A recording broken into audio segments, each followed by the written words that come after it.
En la nomenclatura de los cicloalcanos vamos a tener en cuenta tres reglas, ¿sí? Recuerden que en los cicloalcanos que no tienen sustituyentes, pues es sencillo, solamente anteponemos la palabra ciclo, como se los expliqué en la clase anterior. Entonces uno dice ciclopropano, ciclobutano, ciclopentano, ¿sí? Esa parte ya la habíamos revisado. Pero cuando tenemos sustituyentes, entonces necesitamos mirar las reglas que nos permiten nombrar este tipo de compuestos. Entonces, la regla número uno es cuando tenemos un solo sustituyente en el ciclo, ¿sí? Un solo sustituyente. Entonces, ese ciclo va a ser mi cadena principal, ¿sí? Y en este caso no debo numerarlo, ¿sí? No es necesario que lo numere porque solamente tengo un sustituyente, entonces no necesito decir que es en el carbono 1, ¿sí? Y primero nombro el sustituyente y luego nombro el ciclo, ¿sí? Primero el sustituyente y luego el ciclo. Entonces, aquí podemos darnos cuenta que este sustituyente es de 1 y 2 carbonos. Recuerden que cuando tenemos fórmulas lineales, los vértices y los extremos corresponden a átomos de carbono. Entonces tengo 2 carbonos, por lo tanto estoy hablando del etil, ¿cierto? Etil. Y tengo un ciclo de 4 carbonos. Recuerden que en el ciclo los carbonos son los vértices, ¿sí? En el ciclo los carbonos son los vértices. Entonces tenemos un ciclo de 4 carbonos que corresponde al butano, ¿cierto? En este caso al ciclobutano. Entonces, en primer lugar, nombramos el sustituyente, que en este caso es el etil, y seguimos con el ciclo. Fíjense que no hay espacios, no hay guiones, no hay nada más, ¿cierto? Etil ciclobutano. Eso es todo. Etil ciclobutano. Y ahí tenemos entonces el nombre del primero de estos compuestos. Ahora, vamos con el siguiente. Tenemos un solo sustituyente de 1, 2 y 3 carbonos. Pero en este caso, fíjense que no es el propil, porque para que fueran 3 carbonos, tendría que ser eh, en línea como está acá, ¿cierto? Entonces, aquí tenemos un sustituyente de 3 carbonos, pero en este caso es el isopropil, ¿sí? El isopropil, porque la conformación de la estructura es diferente. Tenemos un carbono terciario y tenemos acá la unión de los 3. Y acá, entonces, tenemos un ciclo que tiene 6 carbonos. Recuerden que en cada vértice tenemos un átomo de carbono, entonces mi ciclo tiene 6 carbonos y mi sustituyente es el isopropil. Entonces, de esa misma manera, lo nombro primero el sustituyente isopropil y luego el ciclo, ciclohexano. ¿Listo? Y acá entonces tenemos un sustituyente que tiene un solo carbono. Fíjense ahí, es una lineecita, entonces solo en el extremo tiene un carbono y tenemos un ciclo de 1, 2, 3, 4 y 5 átomos de carbono. En ese caso, entonces tenemos como sustituyente el metil, que es el de un solo carbono, y el ciclo de 5, que es el ciclopentano, metil ciclopentano. Entonces aquí fácilmente podemos darnos cuenta de cómo podemos nombrar un ciclo que solo tiene un sustituyente. No numeramos, no colocamos ningún número en este caso. Primero el nombre del sustituyente y posteriormente, eh, pues la cadena. ¿M? Listo. ¿Alguna pregunta con respecto a esta primera regla? Bueno, entonces, por favor, tomamos el apunte.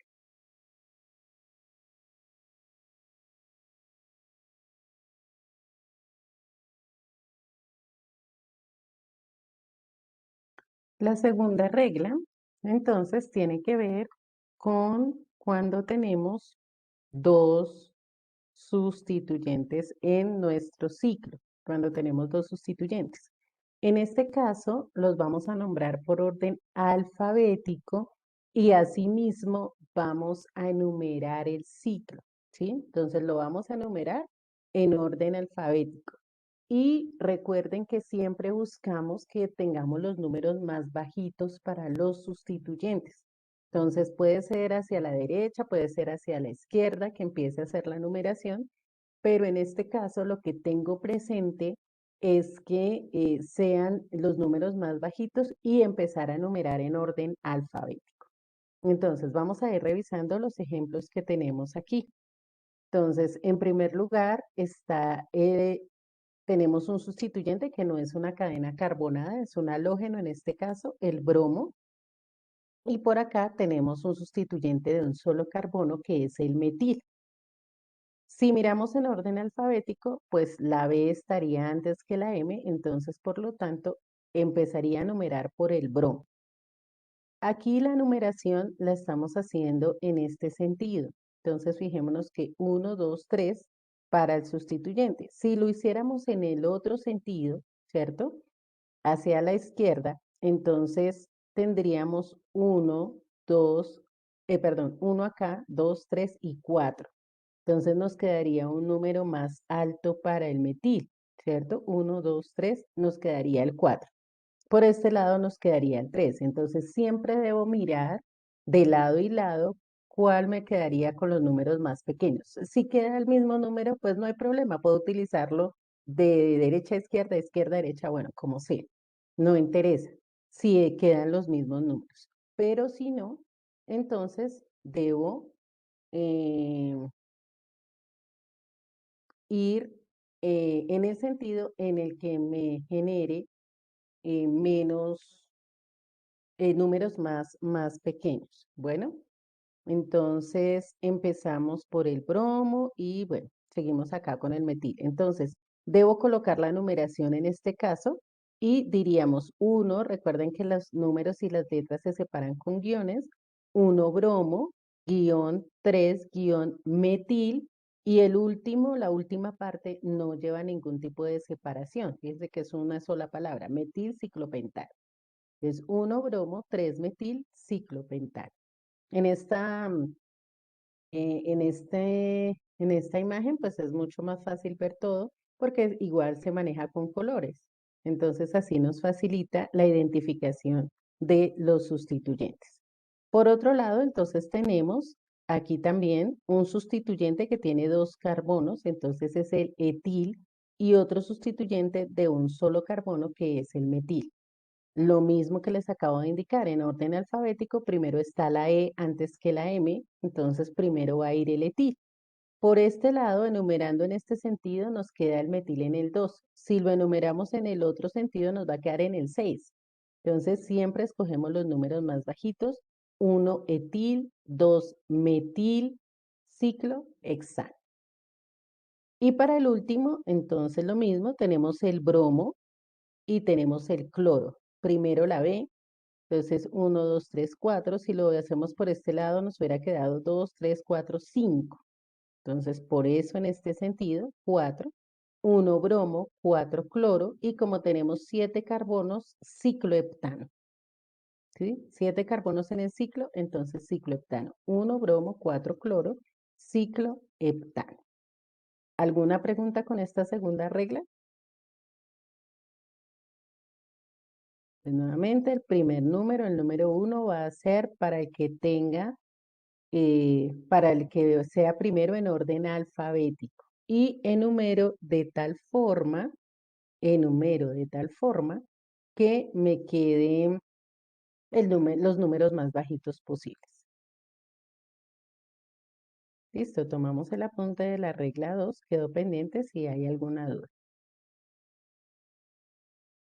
La regla número 3 hace referencia a cuando tenemos 3 o más sustituyentes en el anillo. En este caso, hacemos lo mismo que con el anterior. Nombramos en orden alfabético, y además de esto tenemos en cuenta los números más bajitos para los sustituyentes. Nombramos en orden alfabético y los números más bajitos. Entonces aquí tenemos bromo, tenemos aquí un etil, si se fijan, y aquí tenemos un metil.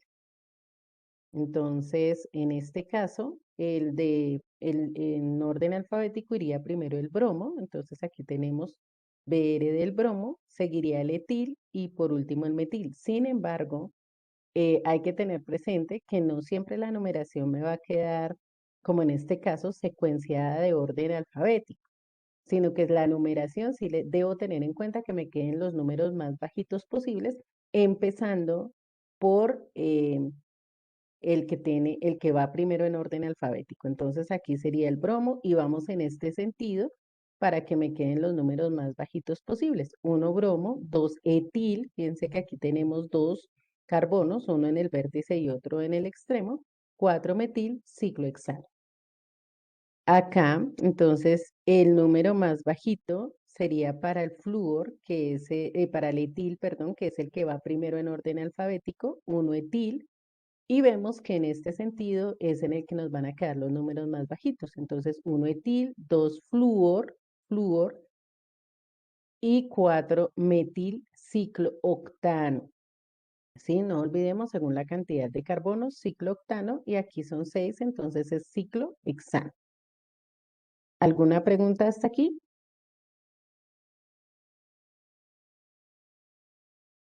Chicos, aprovechen y hagan las preguntas, que todo quede claro, para que después no vayamos a tener ningún inconveniente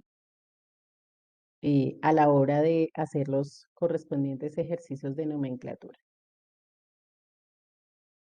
Listo. Entonces, tomamos el apunte, por favor, de la regla número 3. Es importante tener presente que cuando el ciclo es un sustituyente, porque puede pasar que yo tenga una cadena eh, ramificada, donde el ciclo sea un sustituyente, no la cadena principal como en este caso. Entonces, cuando el ciclo es un sustituyente, lo nombro como un grupo alquilo. Entonces digo ciclopropil, ciclobutil, ciclopentil, ciclohexil. En el caso de que el ciclo haga parte de una cadena donde él sea un sustituyente más, ¿sí? Hay que tener en cuenta eso, que en cambio la terminación ano por la terminación il que le corresponde a los grupos alquilo. Bueno, vamos entonces a continuar ahora hablando de las propiedades físicas de los cicloalcanos. Cuando hablamos de propiedades físicas, recuerden que tenemos en cuenta principalmente el estado de la materia en el que los vamos a encontrar y el punto de fusión, de ebullición o la solubilidad son las propiedades que más se tienen en cuenta. Entonces, en el caso del punto de ebullición de los cicloalcanos que no son ramificados, es decir, los que son el solo ciclo, puede aumentar a medida que aumenta el número de carbonos. Es decir, que el ciclopropano va a tener un punto de ebullición menor al ciclobutano. El ciclobutano va a tener un punto de ebullición menor al ciclopentano y así sucesivamente. Y si tenemos isómeros, recuerden que los isómeros son la misma fórmula molecular pero de diferente estructura. El que tenga la cadena más ramificada va a tener un punto de ebullición menor. Recuerden que en las ramificaciones es más fácil romper los enlaces. Entonces, si tengo más ramificaciones, voy a tener menor punto de ebullición que los que tienen menos ramificaciones con la misma cantidad de carbonos e hidrógenos. Por la parte de la solubilidad, son compuestos insolubles en agua. ¿Por qué? Porque tienen una baja polaridad. De hecho, la mayoría de los hidrocarburos son insolubles en agua, ¿sí? Porque son compuestos de enlace covalente, generalmente covalente no polar. Entonces vamos a tener una baja polaridad y eso hace que ellos sean solubles en compuestos que también tengan baja polaridad. Como el agua es un compuesto totalmente polar, pues no va a solubilizar a los cicloalcanos. Em, los alcanos que son líquidos se pueden solubilizar entre sí, como ambos son, lo que les decía, como son de baja polaridad, yo puedo solubilizar un cicloalcano en otro cicloalcano, ¿sí? Si ambos son líquidos. Y generalmente pues se van a disolver también en todos los solventes que sean de baja polaridad, como es el caso del éter, como es el caso de sí, compuestos orgánicos que tengan baja polaridad, nos van a solubilizar a estos cicloalcanos. Entonces, repito, puntos de ebullición aumentan según la cantidad de carbonos o a medida que aumenta la cantidad de carbonos, y en los isómeros los que tengan más ramificaciones van a tener menor punto de ebullición. Son solubles en compuestos con baja polaridad o no polares y son insolubles en compuestos polares como el agua. Ok, tomamos el apunte y ya vamos a hablar de las reacciones de los cicloalcanos.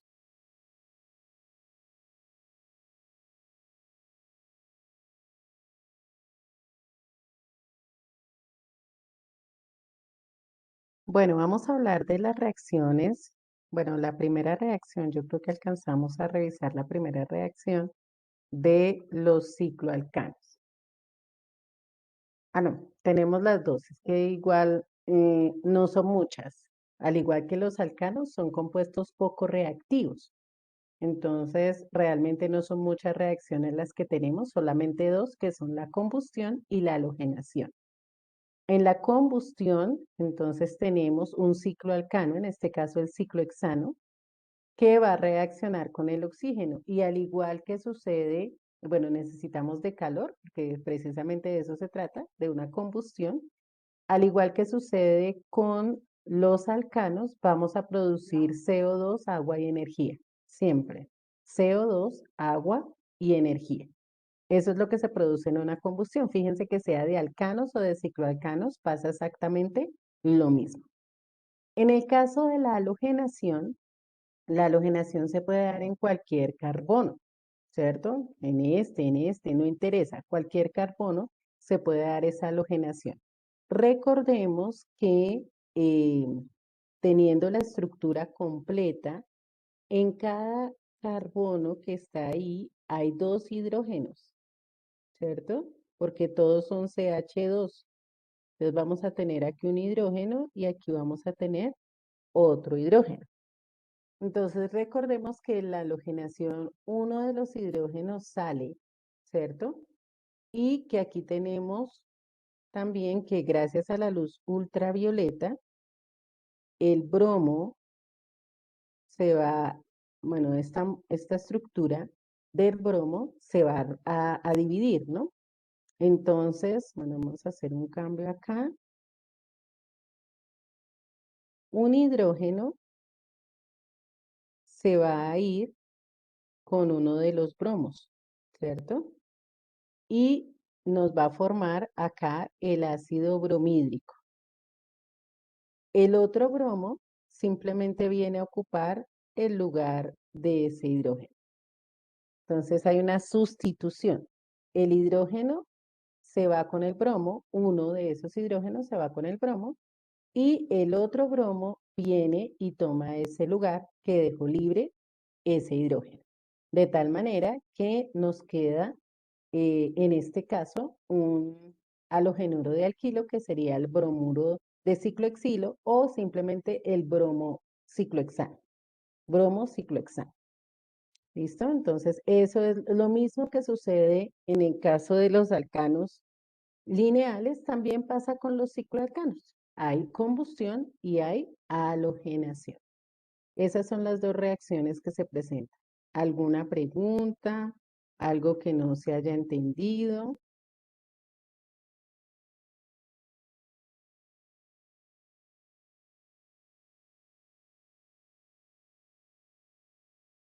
¿Ok? Entonces tomamos el apunte de las dos reacciones que tienen los, em, los cicloalcanos. No son más, son solamente esas dos. Tomamos el apunte, por favor.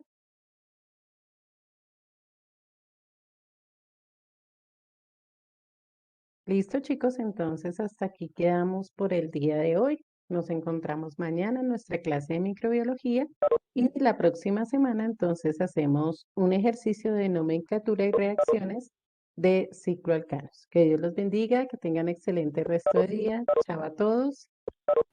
Chao, profe. Bueno.